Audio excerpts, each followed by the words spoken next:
Let's talk about Bebop and Rocksteady in my Ninja Turtles universe. Bebop and Rocksteady are idiots. And in my universe, I am dialing their stupidity to 11. These guys grew up together pretty poor in the city of New York. And when they both turned 18, they joined the Marines. It is there that they earned their call signs, Bebop and Rocksteady, names that would become their entire identities from that point on. These guys would eventually go on to be dishonorably discharged because they're literally just too fucking stupid to do anything. Rocksteady accidentally pulls the pin on a grenade, and this dude has the genius idea to just take it and huck it over a fence, which ends up hitting another cache of explosives and blowing up an entire base. These guys are fucking morons. And when they're discharged, they return to the city of New York. And once there, they kind of just become hired thugs because these guys really just want somewhere to belong. They want to feel like they're needed, and they've never felt that before. And then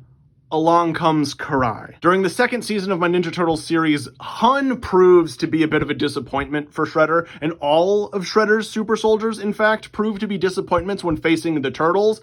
And so that is when Shredder decides to make some mutants of his own to fight against the Turtles. But unwilling to risk the lives of people he actually cares about, he has Karai go find test subjects. Karai brings in literally just dozens of dudes she could find off of the street and has the Foot Clan attack them. The instructions being that if any of them could survive this attack, they would be brought in for a special project for the Foot Clan. And during season 2, the Foot Clan really rises to the tippy top of organized crime within all of New York. So these guys view that as a huge deal. And sure enough, a dozen foot soldiers can't defeat these two guys in human form.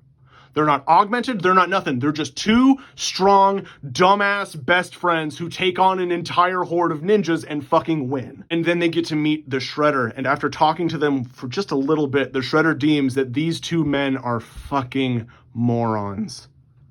And they're perfect. Their brains are so malleable.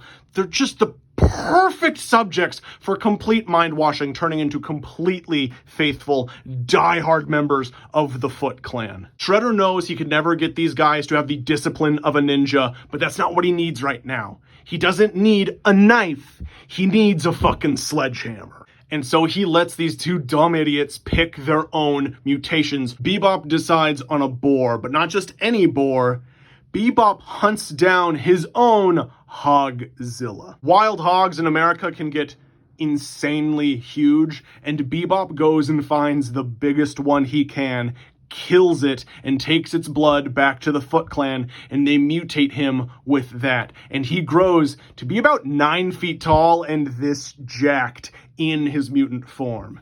And meanwhile, his best buddy Rocksteady, his whole life has only wanted one thing: to be a dinosaur. And when he sees the list of DNA that they have, and he sees Rhinosaurus, he picks that immediately. And boom, he's a dinosaur. These guys become the Turtles' biggest problem for quite a bit. So much so that at the end of the 3rd season of my Ninja Turtles series, these two guys kill Donatello. Luckily, death isn't death in the Ninja Turtles universe, and Donatello's mind is put into an android by the Fugitoid. But eventually, after the fall of the Foot Clan, these guys really feel like they have nowhere to go. They don't want to bow to Master Splinter now that Splinter is in charge of the Foot Clan, and so they leave.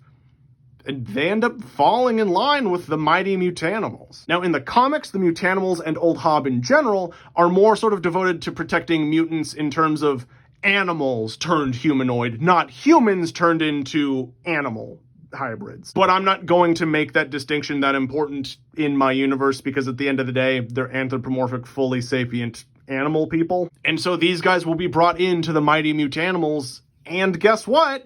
They're gonna fit in pretty great. Old Hob, who himself is pretty militaristic, is gonna mesh really well with these two, and these guys are just gonna become Hob's right and left-hand men.